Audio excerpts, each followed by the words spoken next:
নমস্কার বন্ধুরা, welcome to আরকে sports. তো গাইস, এই ভিডিওতে আজকে মোহনবাগান দলের ম্যাচ নিয়ে কিছু আপডেট শেয়ার করার রয়েছে। সেই ক্ষেত্রে একটু স্কিপ না করে এই ভিডিওটা শেষ অবধি দেখতে থাকো এবং এই চ্যানেলে প্রথমবার এসে থাকলে চ্যানেলটিকে তোমরা সাবস্ক্রাইব করে রেখো।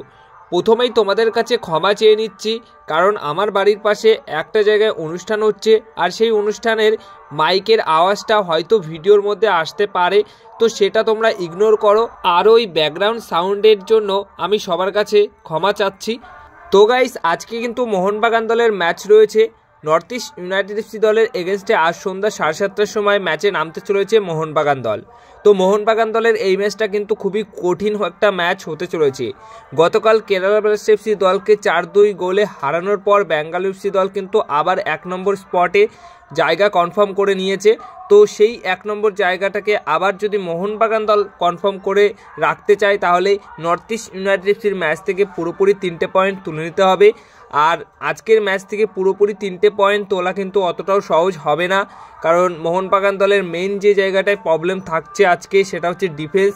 তো ডিফেন্স সামলে আক্রমণ ভাগে ভালো পারফরমেন্স করতে পারলে হয়তো মোহনবাগান দল এই ম্যাচ থেকে কঠিন হলেও সহজেই কিন্তু জয়লাভ করতে পারে। তো সব মিলিয়ে একটা কঠিন ম্যাচ হতে চলেছে।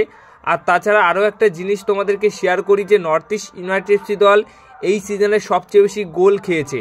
তো তাদের ডিফেন্স মোটামুটি খাতায় কলমে ভালো থাকলেও মাঠে কিন্তু ডিফেন্স তাদেরও ভালো নেই।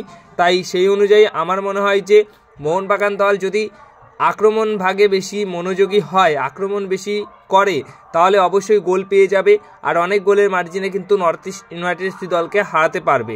তো সেই অনুযায়ী আক্রমণই বেস্ট চয়েস হবে মোহনবাগান দলের আজকের জয়ের জন্য।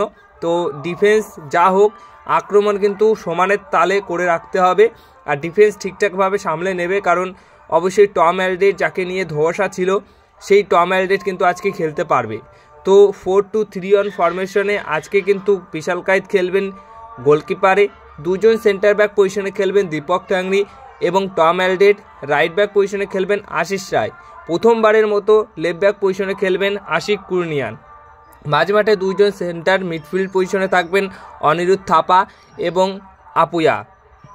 এছাড়া বন্ধুরা আরও একজন অ্যাটাকিং মিডফিল্ড পজিশনে খেলবেন অবশ্যই গ্রেগ স্টুয়ার্ট। প্রথম থেকেই তিনি খেলতে পারবেন এমনটাই খবর রয়েছে, তাই গ্রেগ স্টুয়ার্ট শুরু থেকেই এই ম্যাচে নামবে। রাইট উইঙ্গার পজিশনে এই ম্যাচে পরিবর্তন হলেও হতে পারে। মানভীর সিং তিনি কিন্তু রাইট উইঙ্গার পজিশনে খেলে আসছেন এতদিন ধরে, তো রাইট উইঙ্গারে ওইখানে একটা পরিবর্তন হলেও হতে পারে। দিমিত্রি পেট্রাস কিংবা মানভীর সিংয়ের মধ্যে যে কোনো একজন খেলতে পারে। এবং লেফট উইঙ্গারে কোনো রকম পরিবর্তন আসছে না, ওখানে কিন্তু লিস্টন কুলাসও থাকবেন। আর একজন স্ট্রাইকার পজিশনে খেলবেন অবশ্যই জামি ম্যাকলায়ন কিংবা জেসন কামিন্সের মধ্যে যে কোনো একজন। তো 4-2-3-1 ফরমেশনে এরকমই আজকে দল কিন্তু নামাতে চলেছে অবশ্যই নর্থ ইস্ট ইউনাইটেড এফসি দলের এগেনস্টে কোচ মলিনা। এবার তোমাদেরকে যে বিষয়টা শেয়ার করব সেটা হচ্ছে আশিক কুরনিয়ান কিন্তু এই ম্যাচের আগে ইন্টারভিউতে কিন্তু একটা বড়সড় কথা বলেছেন।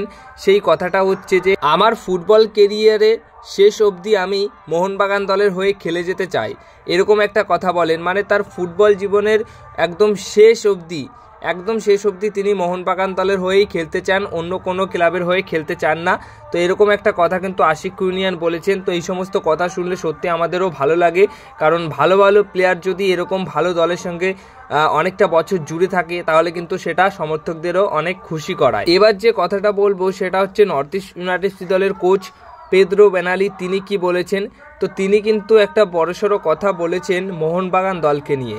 তিনি বলেন যে ভারতের রিয়েল মাদ্রিদ ক্লাব হচ্ছে মোহনবাগান দল।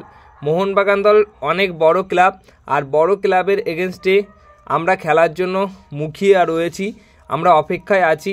তো আমাদের সেরাটা আমরা দেব এবং অবশ্যই বড় ক্লাব মোহনবাগান দল তারাও আমাদেরকে হারানোর জন্য অনেক চেষ্টা করবে, কিন্তু আমরা আমাদের পরিকল্পনা অনুযায়ী খেলবো।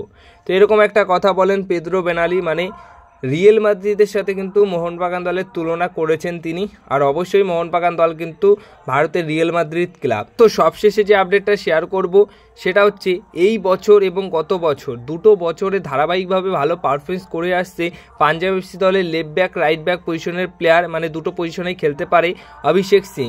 এই অভিষেক সিং অবশ্যই 19 বছর বয়সে সে যে ধারাবাহিক পারফরমেন্স করে যাচ্ছে, মনে হচ্ছে অনেক দিন ধরেই ইন্ডিয়ান ফুটবলে খেলে আসছেন এবং তার অভিজ্ঞতা অনেকটাই বেশি।